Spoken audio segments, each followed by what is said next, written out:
Right, okay. I would like to welcome you all to the wedding of Tom and my daughter Gemma, the new Mr. and Mrs. Macaulay.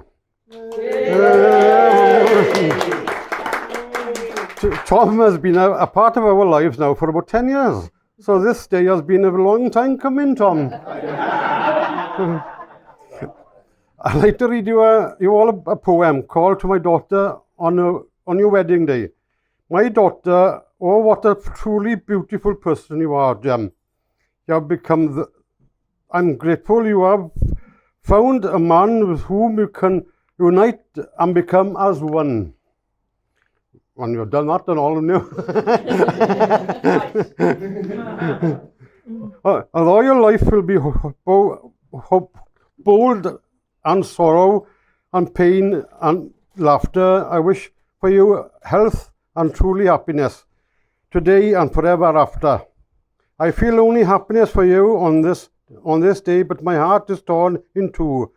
For no matter where you go in life, a part of me will always be with you.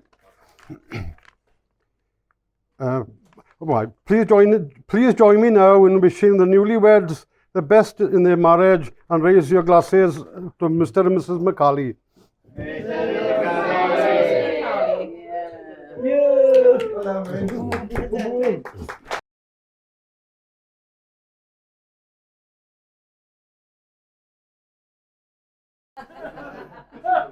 So, ladies and gentlemen, family and friends, on behalf and for the first time in my life, my wife and I, we would like to thank you all for coming and sharing this special day with us. It's been a long time coming, as Wynne said.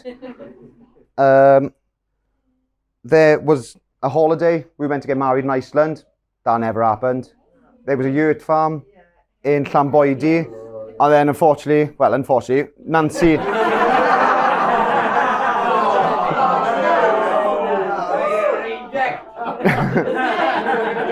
Nancy was due in the July, and Gemma decided she didn't want a summer wedding, and here we are in June on a summer wedding. So, so here we are, 2 miles away from my front door and about 1,000 miles away from where we were meant to be. But I wouldn't change it for the world. Over the last few days, Gemma's been worried that people wouldn't turn up, or there might be a few seats empty, but I knew nobody was going to turn down a free 3-course meal when I'm paying for it. So thank you all for coming, because I'm probably the tightest person in the world. And I made sure I was bringing every drink back here that I was drinking. I'm not wasting anything.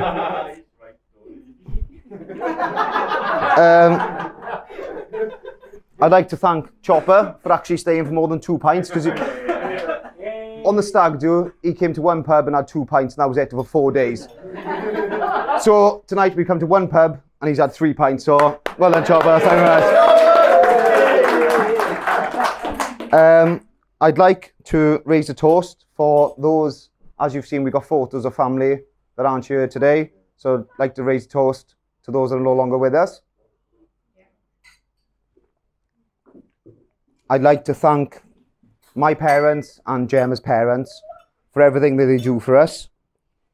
The love that you have for us and the children is priceless. Over the last 10 years, you've opened your doors for us, mainly for me to come and fix your phones or your Wi-Fi, but, oh, it is, all the time. But no.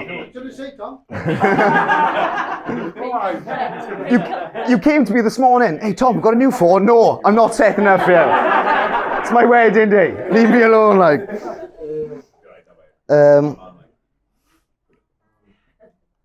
I've lost where I am now, sorry. But no, I'd like to thank you for everything you do, and hopefully, obviously, with everything that's happened, long may it continue. For those that don't know, myself and Gemma are having another baby.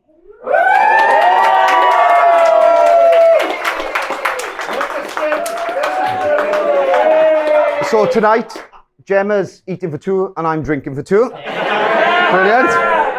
Where's the bar? I'd like to raise a toast to my beautiful wife. Yeah. Cheers, Jem.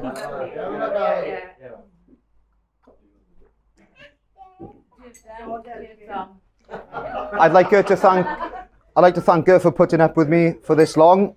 I don't know how you've done it. People still ask you when we go out, how do you put up with him? So to start off with, it was a bit of a slow burner. We were messaging back and forth. Gemma was trying to arrange dates.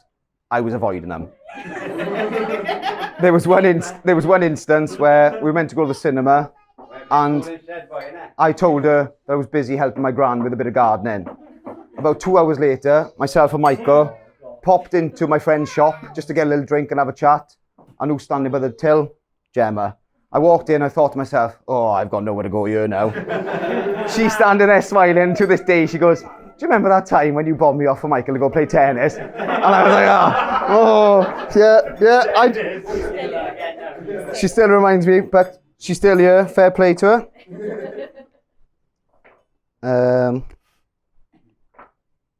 So when we finally went on our first date, went to the cinema, and all of a sudden, 2 of my friends happened to be in the cinema at the same time. Gemma thought, you've planned this. You've planned it. So they just decided, tell you what, we'll tag along. So me and Gemma sitting there, and then 2 of them just sat next to her, and we just had a chat all around. Didn't feel like a first date at all. Did you enjoy the film though? It was right. So 10 years ago to this day, I asked you to be my girlfriend, and here we are now, husband and wife. 2 kids, 2 dogs, and a cat. I don't like cats. We made a deal. You have a cat, we have another kid. We had a cat, we'll have another kid. Simple. Ambitious cat. With my sport life, basically, I'm never in the house. I'm my needy friends. And I can guarantee if I was out tonight and Jen wasn't here, she'd already messaged me asking, where are you and what time you'll be home? So I'd like to thank you for being here, because I get to stay out later tonight. And I've got a taxi home as well. So I'd like to pass you over to Michael now. He says he's got a long speech, but it wouldn't surprise me if he backdoor boogies halfway through. Funny.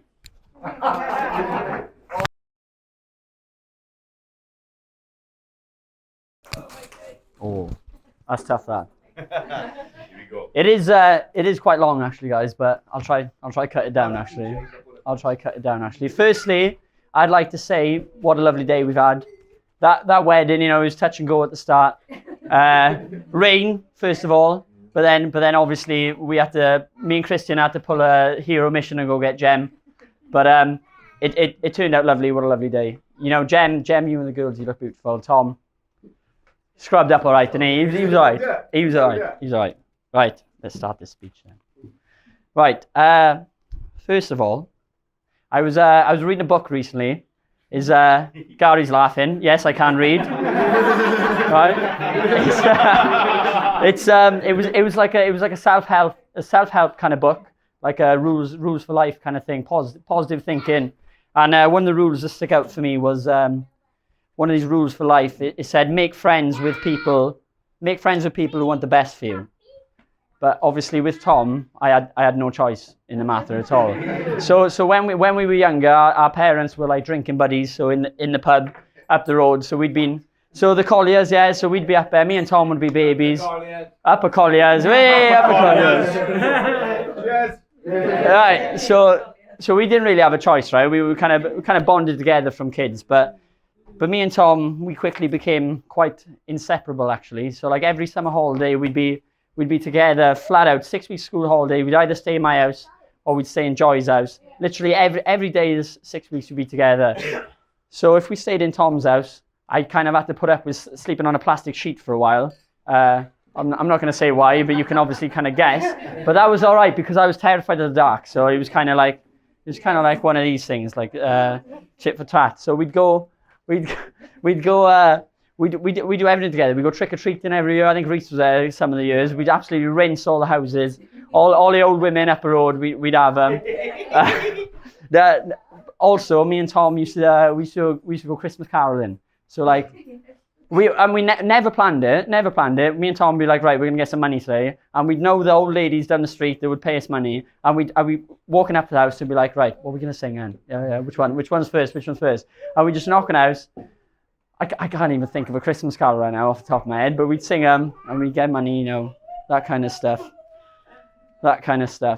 I've actually got quite a nice memory I'd like to share with you. So we must have been about 9, 10, I can't remember how old we were. But Joy took us up to Brunelman Cinema, and we watched Jack Frost. And I'd never seen snow in my life, right? We watched this film and we come out the cinema, snow's coming down, it's magical. We went back to the house. Loads of it. Joy almost crashed off leaves. Like, I remember it to this day, so it must have been nice. But I look over and Tom, he's got this absolute massive bogey coming out of his nose, and he's pulling it, and he's going, and he's just slurped it up. Absolutely slurped it up. And listen, he probably still does it to this day. Gem can confirm. Right, I got another nice memory. We was in Joy's house probably one of the summers. We were over having a sleepover, and Reese was there actually, and he tried to convince me and Tom to have a pulling out teeth competition. So I don't know if he remembers this, right? But Tom was probably a bit more switched on than me, so he kind of realised, he's having us on, isn't he? This isn't serious. But I fully believed that this was a real thing. So I grabbed a bit of Lego and I put it on one of my teeth and I yanked this tooth out. Absolutely ripped it out. To this day, I can't smile without this tooth just poking slightly that way. So quite ironic because Reese is nicking his teeth now. So yeah. Cheers. Fuck, I'm gonna have to fuck it. Anyway, I'll try not to swear. Sorry, guys.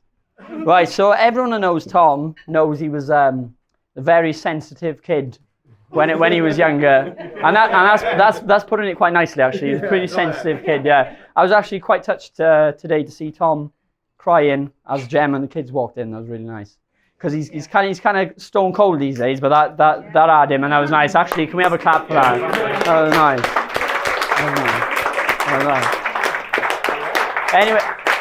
Anyway, going back to a sensitive story for Tom.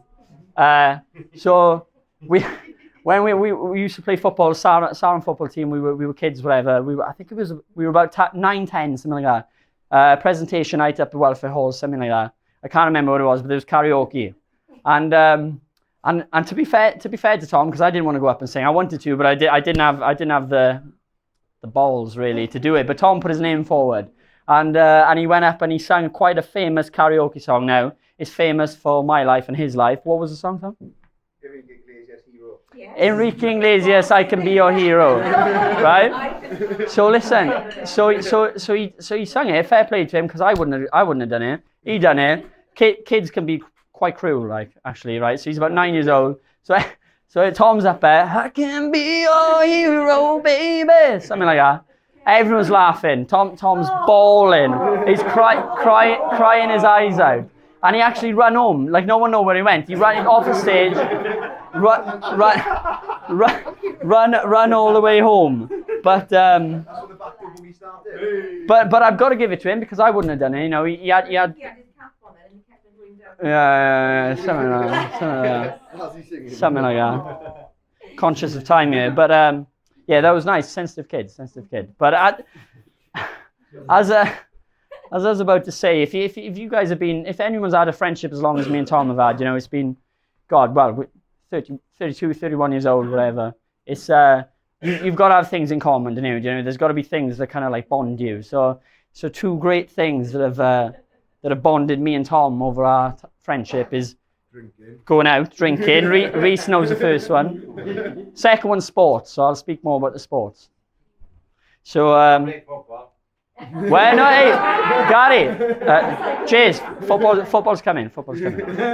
So obviously, me and Tom, we were football mad kids. Football down the park all the time. Football down the park. Play football for Sarah. And Tom was actually really good in goals, junior football. He was an amazing keeper until the first game of senior football. And Tom, I think he got chipped 17 times in one game. Yeah, onto a 17 times in one, and all he did was sit in the corner crying in the goals. And Joy was going, Thomas, get up! Get up! He was having none of it. He was crying all the time. Yeah. Yeah, he was having. We turned up, they didn't tell us we were moving goal sides. know. They just put me in there, I was like, what the hell is this? No excuses. He cried the whole time, right? Right. Then I kind of feel like I found myself following Tom most of our life through different sports, because I was football through and through, but I've followed him through different sports. The first one, rugby, T-Cross Youth. T-Cross Youth. I'm lucky enough to be sitting with 2 other T-Cross Youth players here. We were the best team to never win anything. three years of youth, we won probably 3 games over 3 years. Tom McCarley, famous for our most famous win, we played against Brynhaman Youth. All the best guys in school, Brynhaman Youth, they were amazing. They were a hell of a team. We beat them 6-5. Tom kicked both penalties. Most famous win, thanks to that guy right there. Bragging rights for ages. But the best thing about the rugby team was, well, I'll get to that. So we'd be playing rugby, we'd be getting smashed about 50-0, but we'd be looking at each other, we'd be like, we're winning the boat race, don't worry. We've got the boat race. I mean, we were all in the boat race, and we were looking at them, we were getting smashed 50-0, we'd be like, we got him, boat race. Don't you worry. So I think we actually didn't lose a boat race, guys. So nice. Right. We'll miss that one. Right. Because Tom said it in his speech, we'll stick to this one. So another sport I followed Tom in was tennis. So me and Tom started playing tennis years ago. Tom was naturally very good, because Joy used to play tennis when she was younger and still does. But she obviously taught Tom in tennis when he was younger. So Tom was quite skilled at it. So I started playing about 20, and I feel like I was quite a natural, actually. I think you'd probably agree with that. I was quite a natural. I took to it really well. I think Tom won probably 90% of the games. I'll stick to 10%. That might be wrong, but I think I've got 10%. But anyway, the reason why I bring it up, because I've got a direct quote here from Tom from a message. I was playing tennis with a friend of mine in the Navy, and I was trying to think how long we played for. So I messaged Tom. I was like, how long we played tennis for? And he actually messaged me. He said, well, I bombed off a date with Gemma to go play tennis, and that was 10 years ago. 2 laughing face emojis. And that's how we finished. So you'll have to deal with that later, Tom. Cheers. Obviously, the biggest sport me and Tom are bonding over is pool. One pool and snooker, really. One Monday night, I was in my house, and Tom phoned me up, and he was like, oh, do you want to come play pool for the Colliers up the road? Best pub in the world. Big up the Colliers. You guys know, big up the Colliers. And never played before, whatever, but obviously it was an excuse to have a beer. So I turned up, and he sparked this absolute obsession in my life with pool and snooker, cue sports. I've played flat out for about 11 years, and I can happily say I'm still quite average. So he'd agree. Look at him, he's fucking nodding. Sorry, I'll try not to swear. Anyway, yeah. But anyway, me and Tom, we shared snooker, we shared pool as that was something that we both like really took.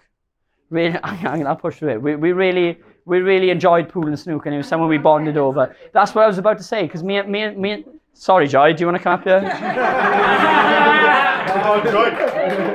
Ladies and gentlemen, Joy McCarley. No, I'm joking. So we bonded over pool and snooker because me and Tom, we shared this. We played with our grandfathers, when we was younger, and it was something that like me and Tom really could get behind, because I mean, I know it meant a lot to me. It meant a lot to Tom playing with our grandparents. Don't man. And I remember one time he came with me and my granddad, and Tom hadn't played snooker in about six months, something like that. I'd been playing every week for about 3 years. I thought I was good. And he came with me and my granddad. Tom beat me 3-0. And all my granddad was going on about the way back. Oh, that Tom's good, isn't he? So, he's all right, he is, yeah. And all he went on about was how good Tom was at snooker. So he genuinely thought you were probably the most naturally gifted player he's ever seen. So, and I believe it. I believe it. It's like, right, we'll sack that one off. Right. So Listen, I told you it was going to be a while, and I've waffled on. So listen. So Tom and Gemma started dating. I can't remember how long ago, but 10 years ago, whatever. 10 years for the tennis, 10 years ago. But I remember right at the start. So I was the best mate when I was trying to get Tom out on the piss. I was trying to get him in the pub every week. I was like, come on, man. And obviously Gemma wanted, nice couple stuff.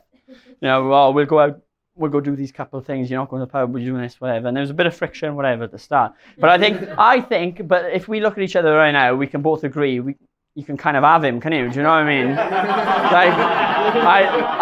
I'm amazed at how she puts up with him, if I'm honest. So she's done well there. We'll give her. Right. Bear with me, there's not long. So a couple of years later, obviously, birth of the first child, Sophia. Beautiful little baby, started the family. Special mention to Ollie, who was the actual first child. The fur baby, I love him so much. I love him loads. So special mention to Ollie, I'll have him. But anyway, funny story with Sophia. Her christening. So about a year later, we had a christening, and Reese Spear was meant to be the best. Not the best man. I'm the best man. Sorry. Reese here was meant to be. Reese is the godfather. So we're waiting. Reese is late. So we're waiting there. We're standing there, and I'm in the crowd, and Tom's looking at me. He's kind of giving me the nod. He's like, you're subbed in. He's like, super sub, and I'm like, yeah. I'm nodding back. I'm like, yeah, all right, happy. I'm not. So I'm over the moon. I'm like, right, I'm going to be godfather. Yeah? Happy days. Reese strolls in anyway. Last minute ruins my day, but it was a nice day. Very nice day. Very nice day. And actually, that day gave me my favourite photo I've ever had. Sophia, right? Tom goes, everyone's holding her pictures. Tom goes, oh, grab her quick. You'll have a photo. Grab her quick. I said, okay. I went in. I grabbed her, and she went, nah. She's wailing. I can't stop the kid from crying. She nothing. So someone just took a photo. So she's there, and I'm there. So if anyone actually wants to see that photo later, come ask me because I've got it. I'll show you. Right, we'll skip to the good part right now. Hold on. Right, so I wanted to finish this speech kind of on a serious note because, I wanted this to be from the heart more than anything. So I've got to say something. So I mean, like life's not hard, right? Life's not hard. Wrong. Life can be tough, quite tough for people, right? So I'm not ashamed to say I've struggled quite a lot. I've had some low points. I've messed up. I've done silly things, but that's why I'm blessed to have. I'm gonna cry now. I'm blessed to have a mate like Tom because. Hold on. I've messed this up. No, not because he's never on, but because whenever... Listen, it's serious. It's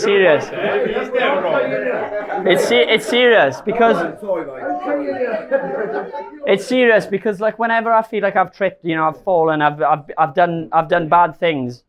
I mean, this man's always been there, and he's never judged me. He's never had a bad thing to say. He's genuinely wanted me to be better. And pushed me through being better, and not just for me. I think for almost all of his friends, and I love that. Oh, I'm gonna cry, and I mean that from the bottom of my heart, Tom. I love you so much. We'll have a clap there. Sit down there. Right. Fucking on me there, you bastard. Right.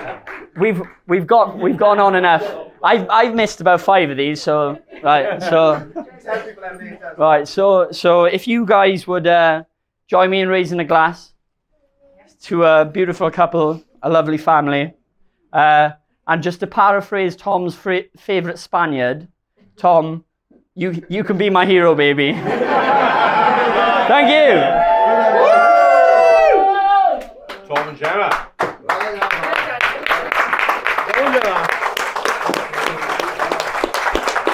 Fucking beautiful, mate. You fucking had me. That was long, wasn't it?